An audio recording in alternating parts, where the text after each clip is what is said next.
All right, everyone, welcome. The time is 2 o'clock or 1400 if you're using military time. This is the special meeting of the West Turlock Subbasin GSA Technical Advisory Committee and the East Turlock Subbasin GSA Technical Advisory Committee. And I just have a few reminders here. My name is Herb Smart, and I'll be hosting the meeting on the back end. But we are using obviously the Zoom app, and if anyone needs any assistance, feel free and chat or raise your hand or speak up, and I'll do the best I can to assist you.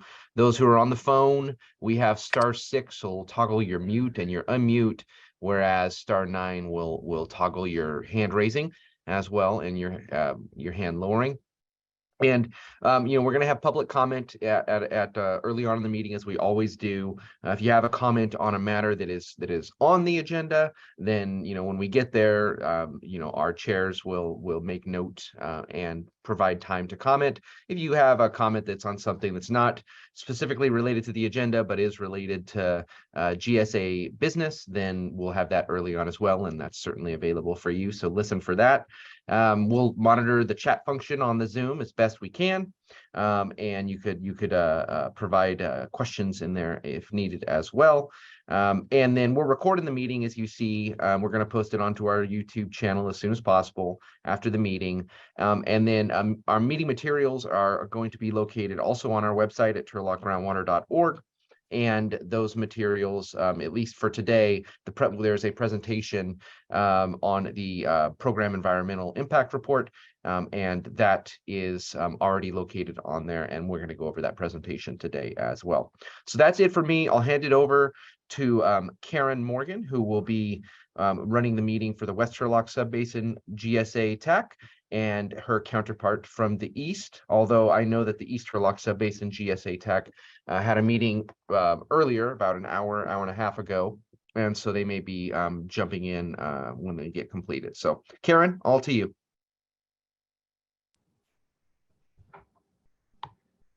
Thank you. Sorry, I just wanted to shut my shades really quick. Welcome to the meeting. I'd like to call the West Side to order. So we've got Karen from Ceres, myself, City of Houston. Here. City of Modesto. Oh, I'm sorry, go ahead. Here. Thank you. Modesto. You have Juan Ochoa. City of Turlock. Waterford. Here. Delhi. Denair. Here. Hilmar. Here. Keys. Here. Stanislaus County.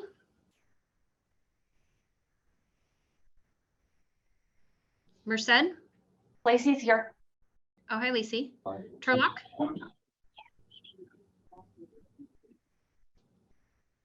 We had a meeting from 1. Or I'm sorry, until 2. Turlock Irrigation District. So I'm he might sorry. be here shortly. Yes, I'm here. This is Debbie. Thank you, Debbie. Okay, Sarah, would you like to call your folks in? Sure, and I apologize, we just finished our meeting, so we're just a few minutes late.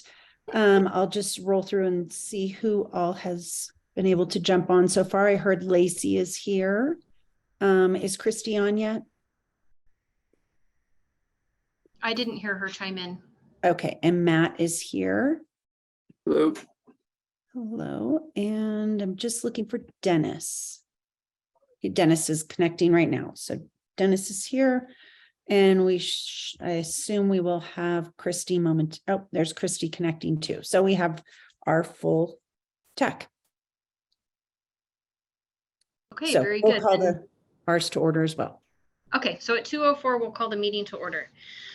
Okay, item number 3, resolution of the West Turlock Subbasin Groundwater Sustainability Agency Technical Advisory Committee recognizing the state of emergency proclaimed by the governor on March 4th, 2020, which remains in effect, and reauthorizing remote teleconferencing meeting of the West Turlock GSA TAC for the period February 14th through February 28th of 2023, pursuant to the Brown Act provisions. we'll need a recommended action by the West Turlock GSA to continue having these from home. So moved. Hillmore. Thank you. Did we get a second? I'll second. Richard from Denair. Okay. And then Jennifer, did we have to do a roll call on this one? Yes, I'm happy to do that for you. Okay, I'm ready when you are. Thank you. Member Harris, Aye. Member Juritsma, Aye. Member Lindo,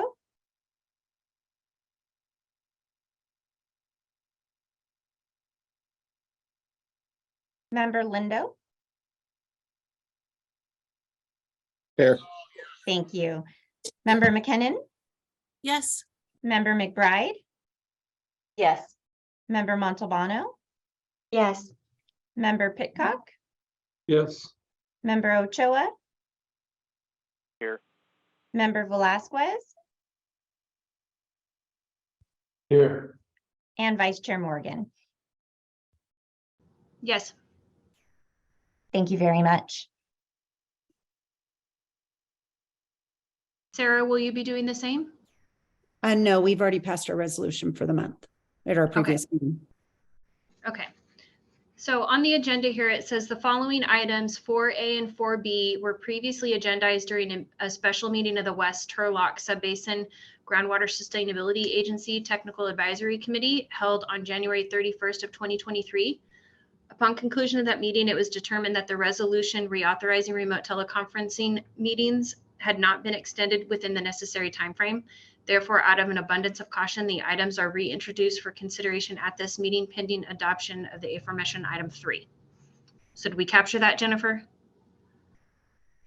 That was perfect. Thank you very Okay. much. And just to further clarify, as you noted, upon conclusion of that meeting, we went back in and looked at our last resolution that we had adopted for the remote teleconferencing. And unfortunately, the time period had lapsed. And so as the agenda indicates, just out of an abundance of caution, we thought we would go ahead and reintroduce those items after having just taken action on the previous resolution to reauthorize remote teleconferencing through the end of this month. Okay, thank you very much. Thank you. Okay, so item number 4, approval of the minutes from the October 13th, 2022 special meeting of the West Turlock Subbasin GSA Technical Advisory Committee.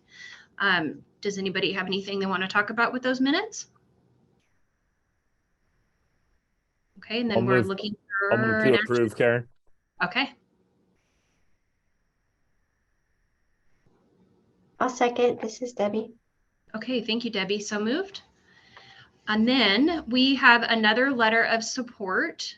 And we kind of did the same thing that we did with the last 1 or 2 letters where Michael Cook, the chair of the West Turlock GSA, went ahead and moved forward with the letter without all of us approving, hoping that we could go back and do that now.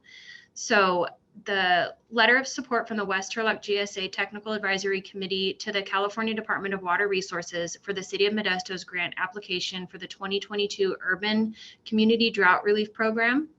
So we'd like to do an action that ratifies the letter of support from the West Turlock Subbasin GSA Technical Advisory Committee to the California Department of Water Resources for the City of Modesto's grant application for the 2022 Urban Community Drought Relief Program. Just looking for action from the TAC. Move to approve, Waterford. Thank you. I'll second from Hillmore. Thank you. Okay, this is a time that's set aside for members of the public to directly address the Turlock Subbasin Technical Advisory Committee on any item of interest to the public that is within the subject jurisdiction of the Technical Advisory Committee, and to address the committee on any item or posted agenda. Members of the public will be allowed 5 minutes for comments. If you wish to speak regarding an item on the agenda, you may ask to defer your remarks until the Technical Advisory Committee addresses the matter. No action or discussion may be taken on any item not appearing on the posted agenda. Does anybody have anything they would like to say from the public?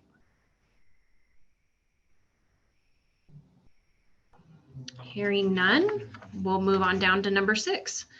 Approval of the minutes from the October 27th, 2022 regular joint meeting of the West Turlock Subbasin and East Turlock Subbasin Technical Advisory Committees. Looking for a motion to approve the minutes from October 27th. So moved. Thank you. Second, Richard from Denair. Thank you, Richard. Okay, Sarah, off to you. Do you need to do a vote first? I don't believe we do for our minutes. All right, no problem. Then I will do, we need to do the same for East Turlock for the same date, the October 27th joint meeting. Can I get a first and a second?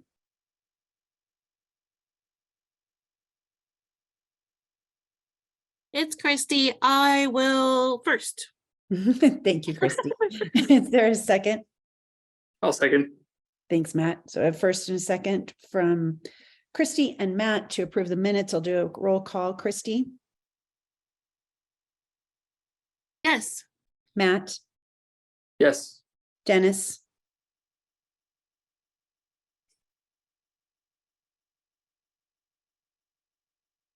we'll skip to Lacey real quick. Lacey Yes. and Sarah, yes. So the motion carries. Okay, thank you. Okay, off to number 7, budget update. We've got Michael Clipper here to give us an update on our revenues and expenditures of the West Turlock Subbasin. Okay, I'll start off with the West Subbasin. At the end of on January 31st, we had $513,757.58 in our account. For the basin account, for the same time period, January 31st, 23, we had $740,390.07. And that's it. Any questions?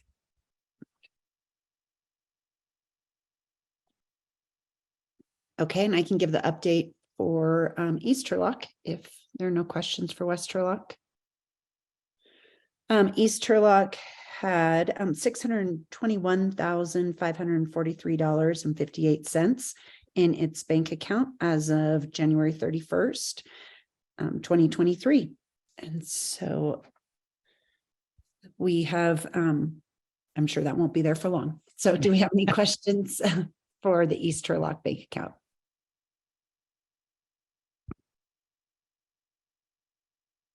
Okay, hearing none, that's my report. Okay, and I thought I was doing so good with this, but I did not ask for yays and nays from everybody. So back to number 3, the recommended action was to recognize the state of emergency. We did a roll call for that one. Approval of the minutes from the October 13th, 2022. Can I ask for everybody who's in favor to say aye, please? Aye.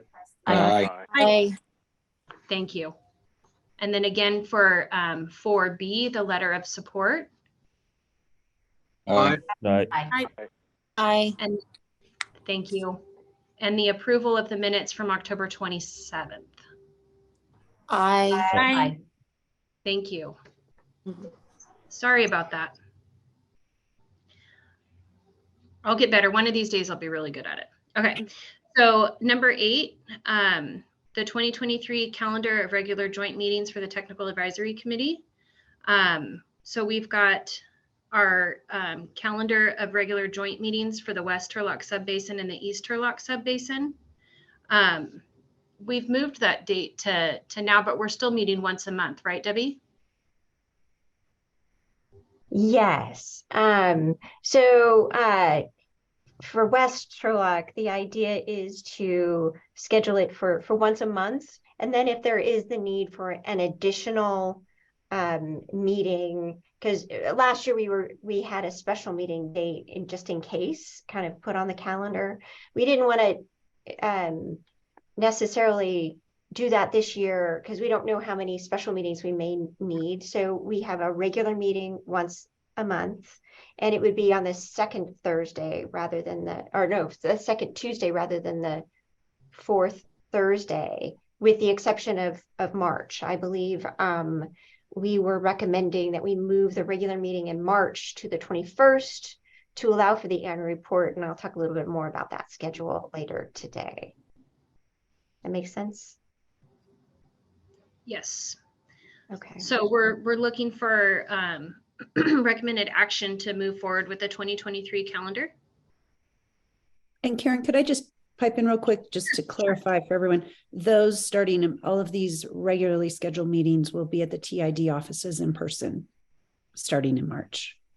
Yes, sorry, I should have mentioned that. I believe the emergency that we just addressed is ending here, and then the first one would be in March in person.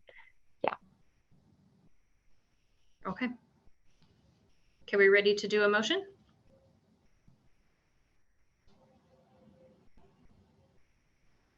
Move to approve. Thank you. Second. Thank you. All in favor, please signify by saying aye. Aye. Aye. Aye. And all those opposed, please signify by saying nay. Okay. To you, Sarah. Thank you. So East Turlock needs to do the same thing in adopting the calendar for 2023 for the joint meetings. So could I get a first and a second to move that forward? Dennis, I'll first. Thanks, Dennis. Second. This is Matt. I'll second. Thank you, Matt. First from Dennis, second from Matt. I'll do a roll call. Dennis. Yes. Matt. Yes. Christy. Yes. Lacey. Yes. And Sarah, yes. Motion carries. Okay, so number 9, we have been working for quite some time on the consolidated final programmatic environmental impact report. And we've brought our specialist, Kelly Sterrell, and she's going to do a presentation for us on what we have. Thanks, Karen. Sure. Good afternoon, everyone. My name is Kelly Sterrell, and I'm joined here today by Meredith Parkin. We are with Environmental Science Associates, and today we're presenting to the Joint TAC, the Turlock Subbasin GSP Consolidated Final Program EIR. This is an informational only meeting, and this is not an official CEQA meeting. Next slide, please. We'd first like to acknowledge the funding provided by the Department of Water Resources. Next slide. And so today's agenda, we're going to describe the purpose of the presentation today, provide a brief overview, including the CEQA context, as well as the development timeline and the program environmental impact report. Then we will review the public comments received on the PEIR and changes made to the document in response to those comments. Finally, we'll discuss next steps for the PEIR. Next slide. So the purpose of today's presentation is to provide information to the Joint TAC regarding the final PEIR and to describe revisions to the draft documents after consideration of the public comments received. We'll also receive questions or clarification requests on the final PEIR. The final PEIR is a consolidated final PEIR, meaning that the draft PEIR and final PEIR were combined into a single document, providing users with a single and complete point of reference. This is described further in the prologue of the document. Next slide, please. So to provide a little CEQA context, CEQA is not required for the development or adoption of a groundwater sustainability plan, but it will be required for implementation of GSP projects and management actions. The program level CEQA document is appropriate to streamline future project-specific CEQA analyses by project or management action proponents. The types of PMAs implemented under the GSP represent the proposed project. Next slide. So the GSAs adopted the Turlock Subbasin GSP January 6, 2022. A notice of preparation for the PEIR was released the following day, January 7th. The draft PEIR was released July 27th, 2022, and a virtual public workshop was held August 25th, 2022, with the public comment period closing on September 12th. With regards to the consolidated final PEIR, the administrative draft of the final PEIR was circulated for TAC review on January 12th, 2023. Today, the TACs will consider recommending certification of the PEIR to their boards. The consolidated final PEIR will be posted 10 calendar days prior to certification, and then the GSAs will consider certification of the PEIR in March. Next slide. So the Turlock Subbasin GSP is considered a planning level document. The GSP describes a number of PMAs, but does not outline specific construction activities or detail the specific operations and maintenance activities associated with the PMAs. Therefore, the PEIR presents a summary of the typical construction and O&M activities common to the development of the types of PMAs described in the PEIR. The PEIR evaluates at a program level the potential impacts of the types of PMAs to be implemented under the Turlock Subbasin GSP. It also assumes that all PMAs would be implemented. That includes the direct and in lieu recharge projects, as well as the management actions. Given that this is a program level CEQA document, the analyses are conservative. Not all PMAs will have significant impacts, and the CEQA lead agency can conclude that the impacts are less than significant with or without mitigation, or if there is no impact. Next slide.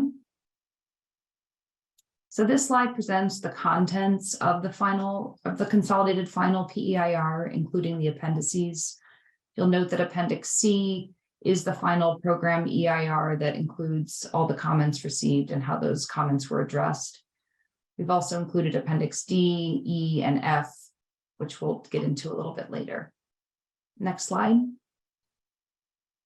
So to provide a summary of the environmental analyses presented in the PEIR identifies no impact or less than significant impacts on several resource areas, including energy resources, mineral resources, and population and housing. Next slide. The PEIR identified less than significant impacts on the following resource areas after the incorporation of mitigation measures. These include aesthetics and visual resources, air quality, biological resources, geology and soils, greenhouse gas emissions, hazards and hazardous materials, hydrology and water quality, noise, recreation, transportation, and wildfire. Next slide. This slide presents some of the mitigation measures recommended to reduce impacts to the less significant level. Again, the implementation of the mitigation measures would be the responsibility of the PMA proponents if they were deemed applicable to the project or management action. Next slide. The PEIR identifies potentially significant and unavoidable impacts to the following resource areas: agricultural and forestry resources, air quality, biological and cultural resources, land use and planning, tribal cultural resources, and utilities and service systems and public services. Again, given that this is a program level CEQA document, the analyses were conservative. So not all PMAs would have significant and unavoidable impacts, and the CEQA lead agency would conclude impacts are less than significant with or without mitigation if applicable. Next slide. So during the public comment period, we received 2 oral comments and 4 written comment letters from several state and local organizations, as well as an individual.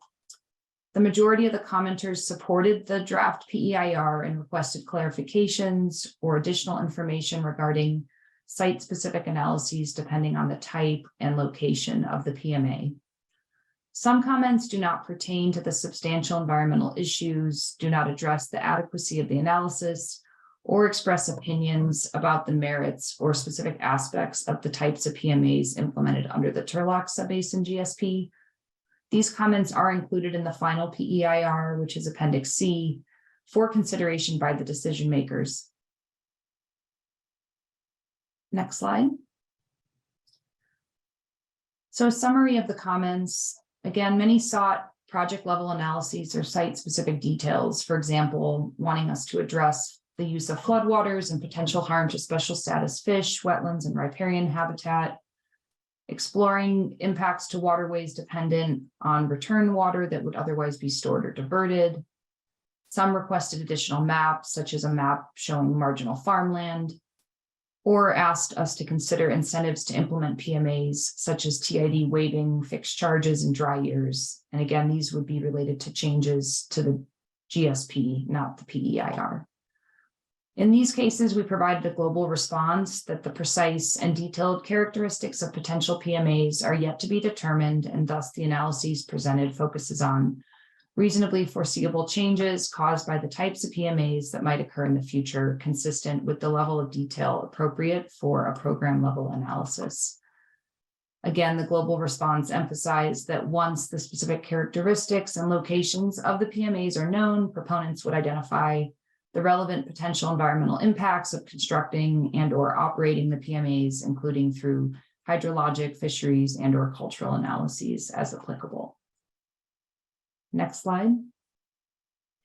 The comments did result in some document changes that provided clarifications, amplification, or corrections identified since publication of the draft PEIR.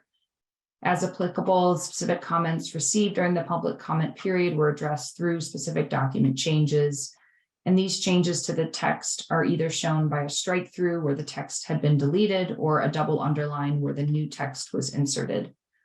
The changes did not change the analysis or conclusions of the draft PEIR. And again, you can refer to Appendix C of the final PEIR, where we detail the revisions, comments, and responses.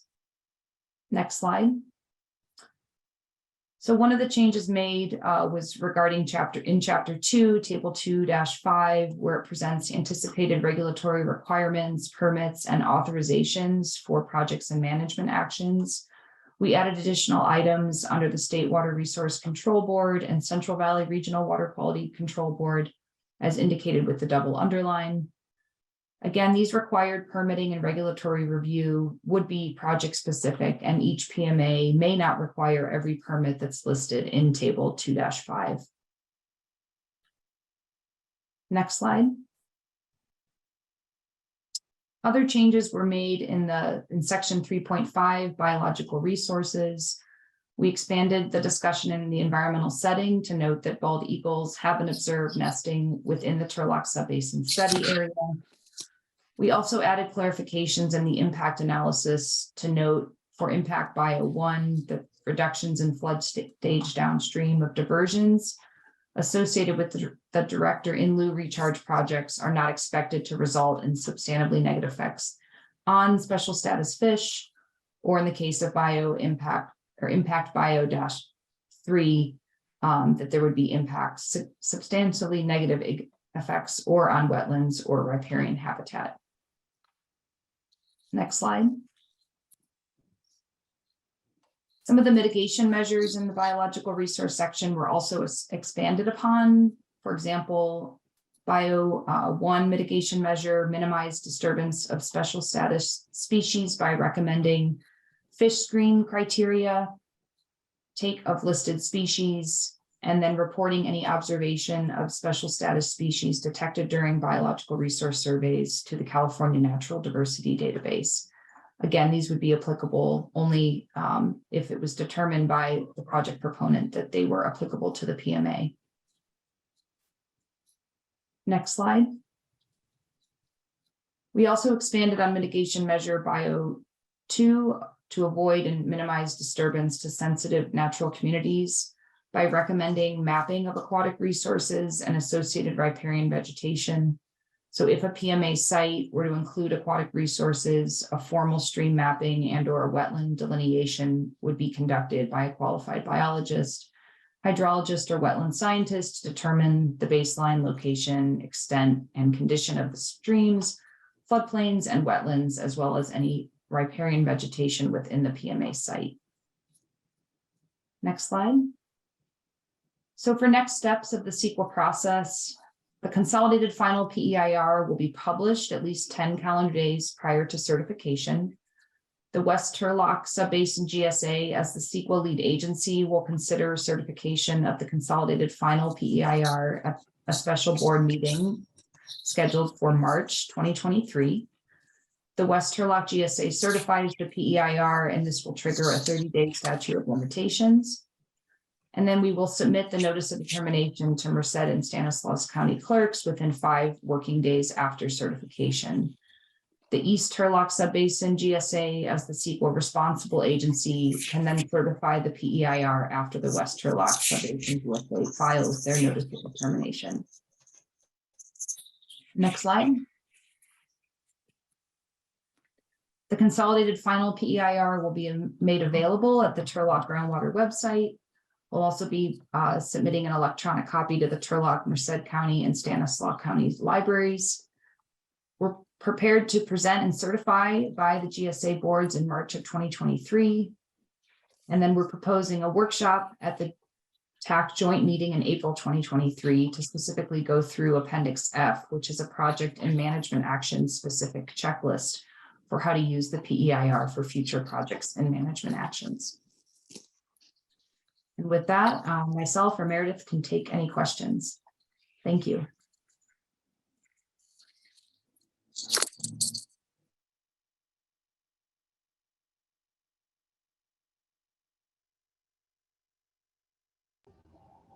Well, thank you very much, Kelly. It doesn't sound like there's a whole lot of questions. Thanks. So the recommended action we're looking for is recommending certification of the consolidated final programmatic environmental impact report for the Turlock Subbasin Groundwater Sustainability Plan by the West Turlock GSA Board. So Jennifer, correct me, are we looking for a motion so that we can take it to our board for approval? That's correct. Thank you, Vice Chair Morgan. What we would be doing for both the West Turlock and East Turlock is a motion and a second to recommend certification by both of our boards. Okay. That's what I'm looking for, West Turlock.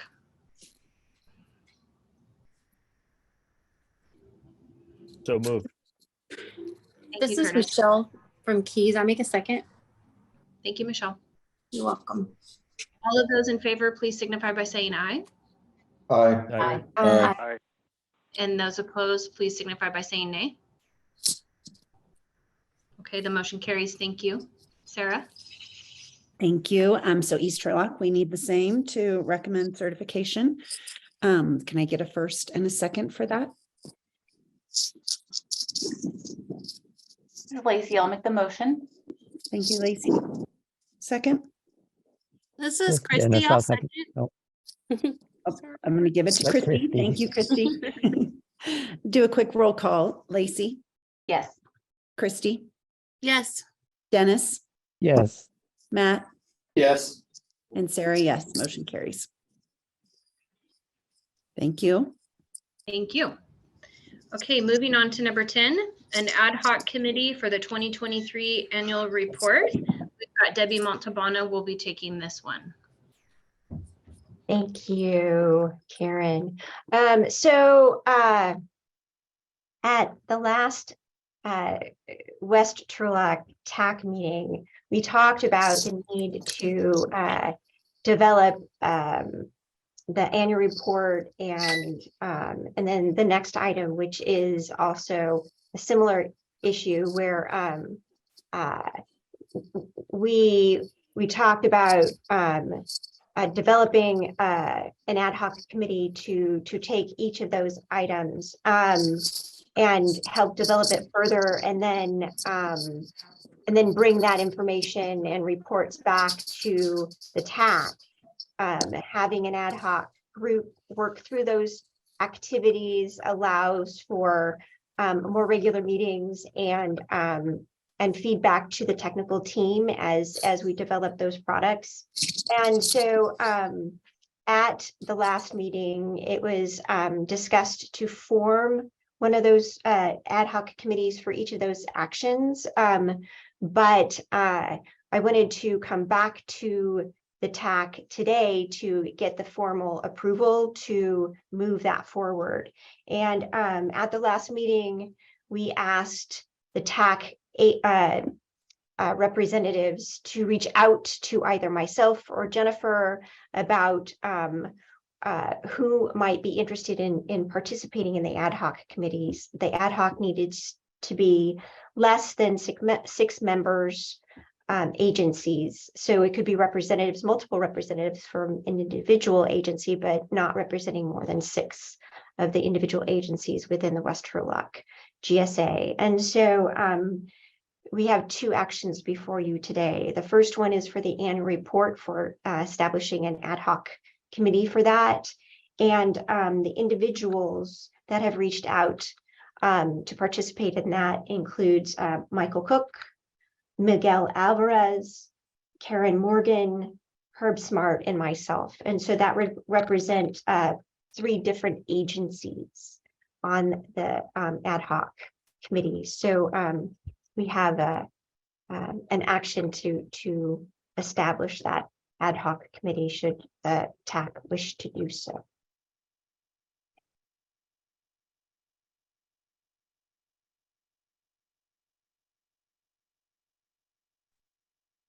Does that make sense? Is there something else? Debbie, you need a motion? Yes, I do. I'll make the motion for the group as you outlined. Thank you. Is there a second? I second. This is Juan. Thank you, Juan. All those in favor? Aye. Aye. Aye. Aye. Aye. Any opposed? Thank you. So the second action is to establish an ad hoc committee for the minimum threshold exceedance plan that we will be developing pursuant to the GSP. That'll happen later this year. We did a similar process following the last meeting, and the individuals that reached out to participate in the ad hoc committee includes Michael Cook, Miguel Alvarez, Karen Morgan, Herb Smart, Christy McKinnon, and myself. So that would represent 4 different agencies on the ad hoc committee, should the TAC wish to form it. So there's an opportunity to take an action to do so today as well, if there is anyone who wishes to motion for that.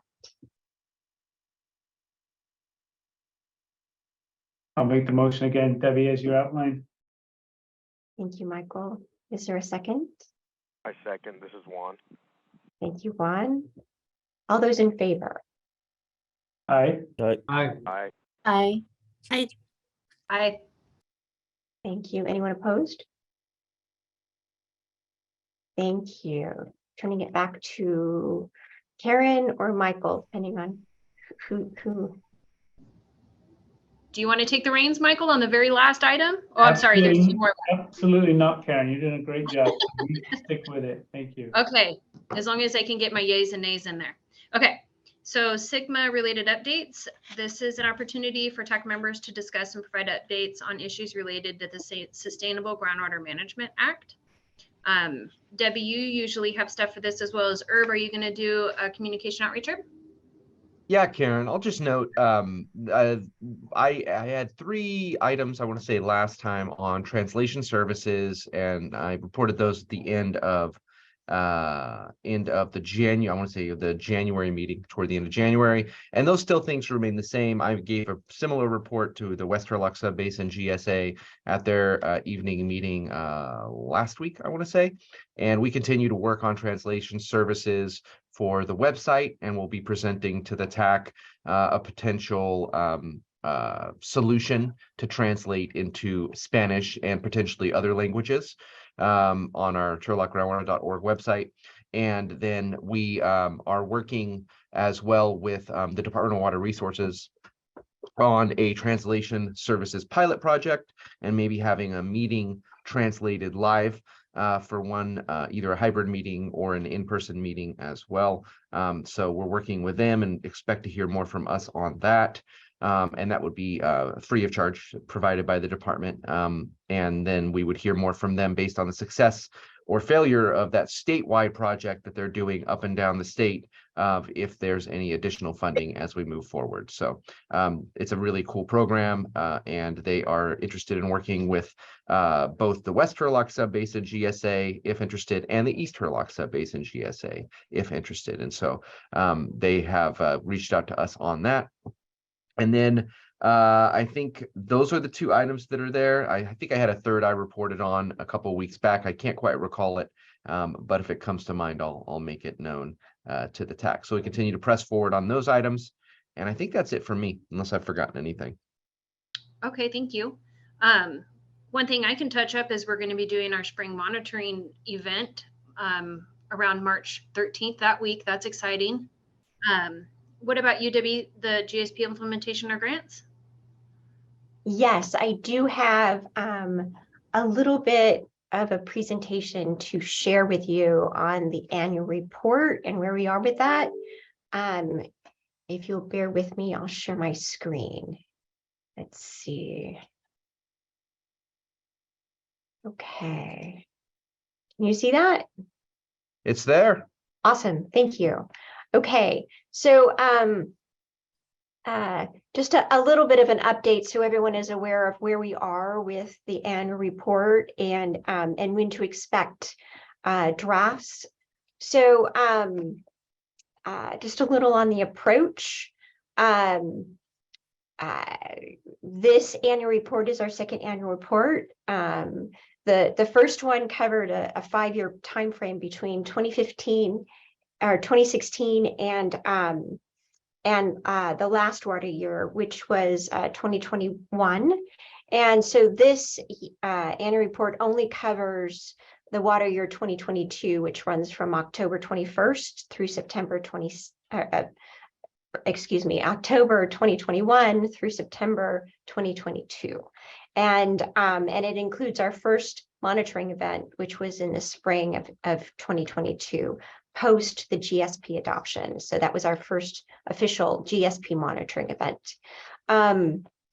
The process includes updating the model, and I'll talk a little more about that in a moment, developing some hydrographs for the data that we have for water level elevations in both the fall and the spring, or the hydrographs are just for the spring. The contour maps are for the fall and the spring.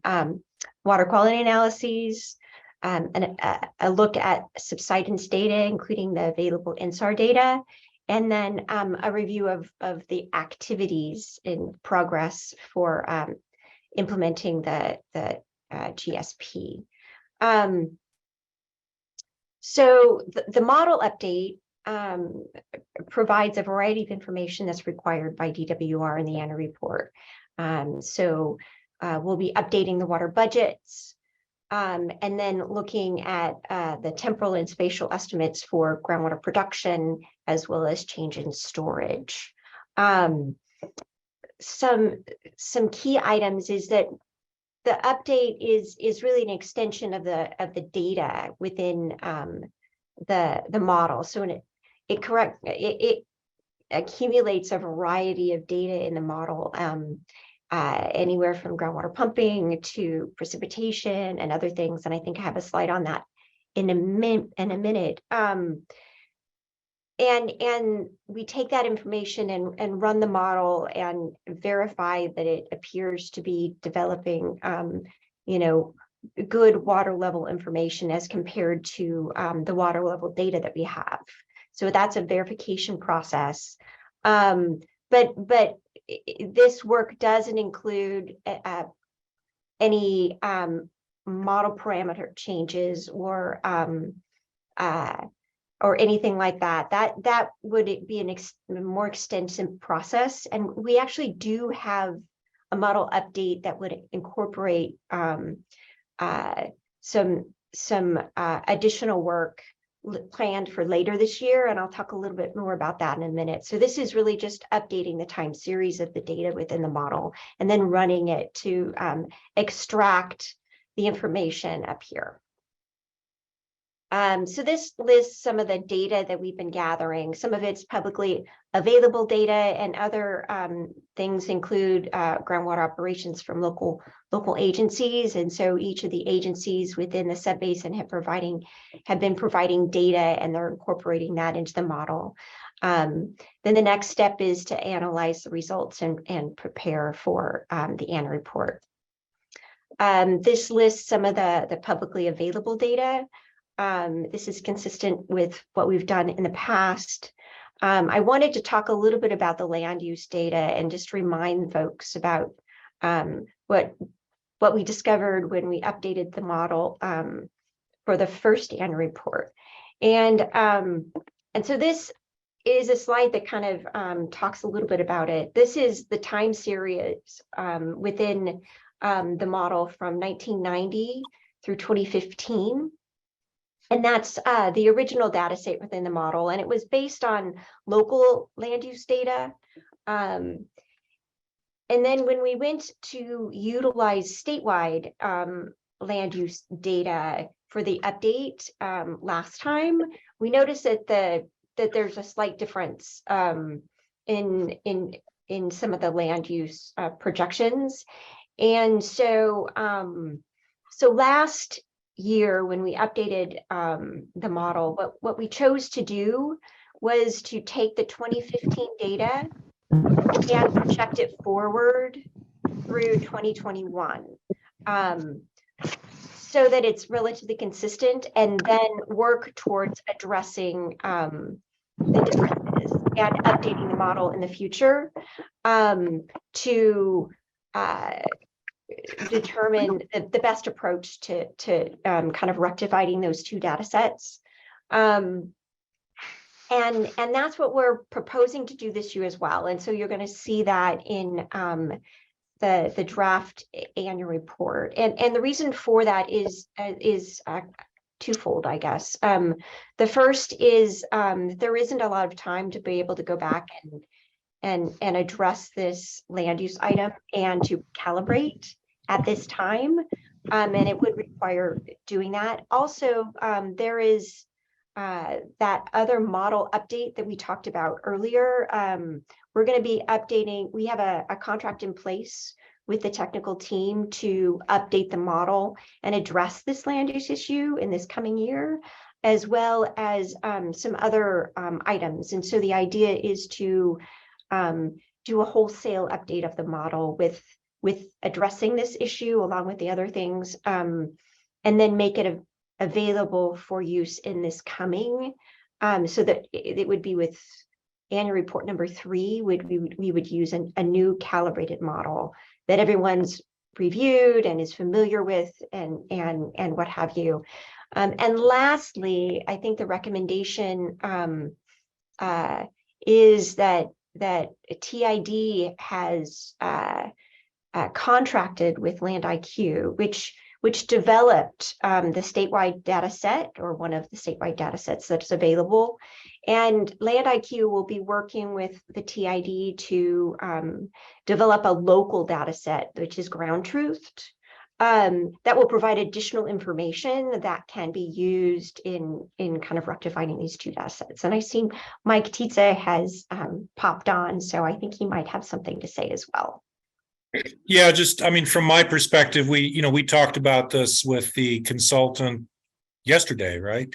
Yeah. Anyways, we don't know at this point which is more accurate, but we have more data coming in that will allow us to refine the land use is the bottom line. Yeah. And changing it now, number one, it would have limited benefit at this point, maybe no benefit, and potential drawback because the model is calibrated to the prior land use data set. So rather than introducing a potential artifact, we felt like the appropriate way to handle this was to note that there's a small discrepancy that will be addressed going forward, and then proceed with the previous approach for now. There's really no drawback to doing that in my opinion.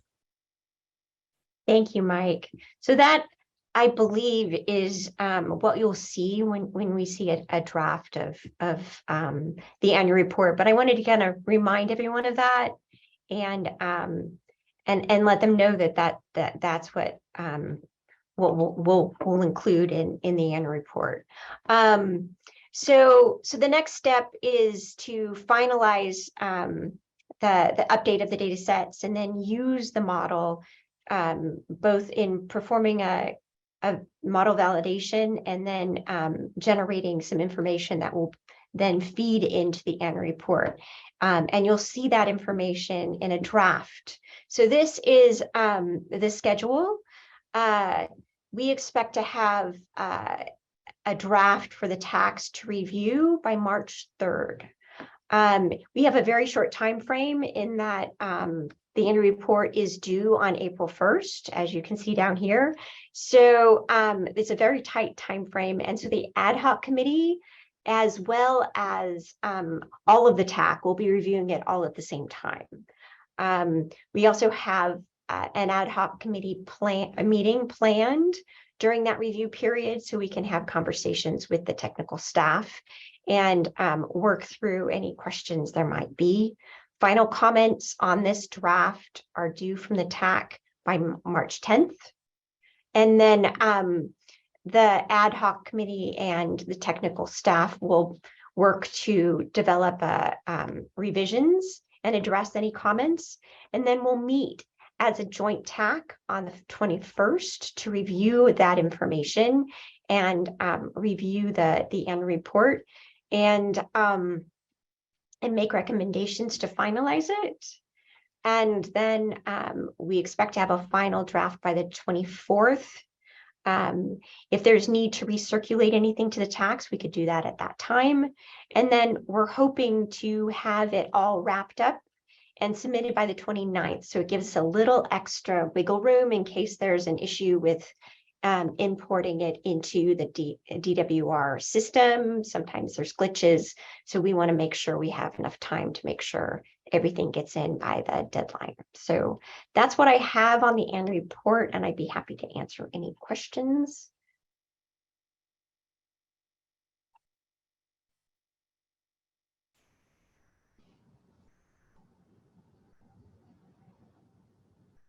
Not all at once, though.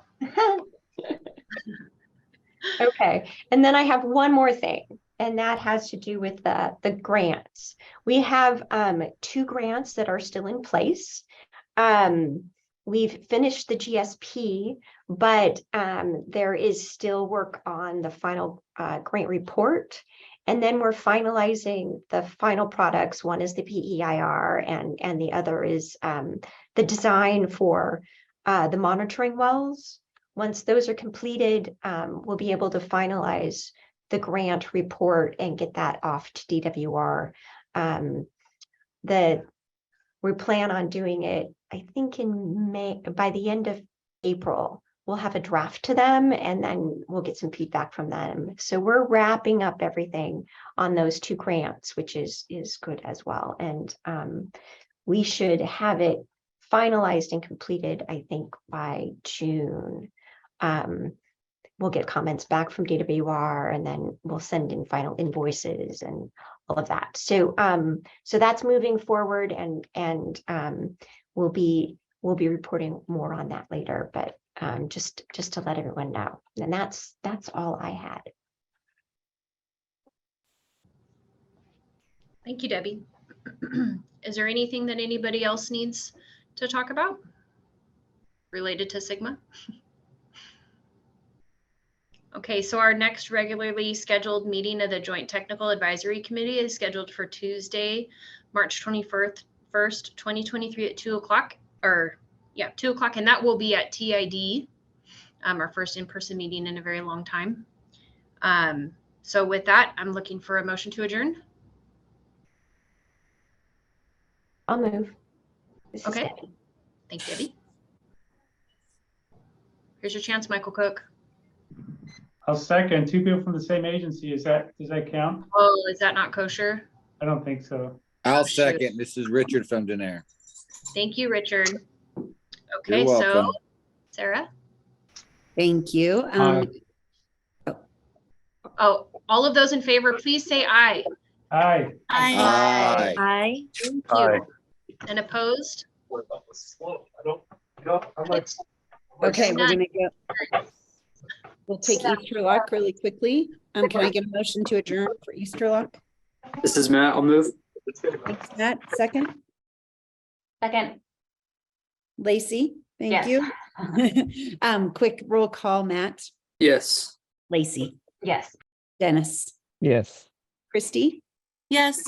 And Sarah, yes. East Turlock's adjourned as well. You all have a great day. Thank you. Thank you. Adjourned at 2:55. Thank you.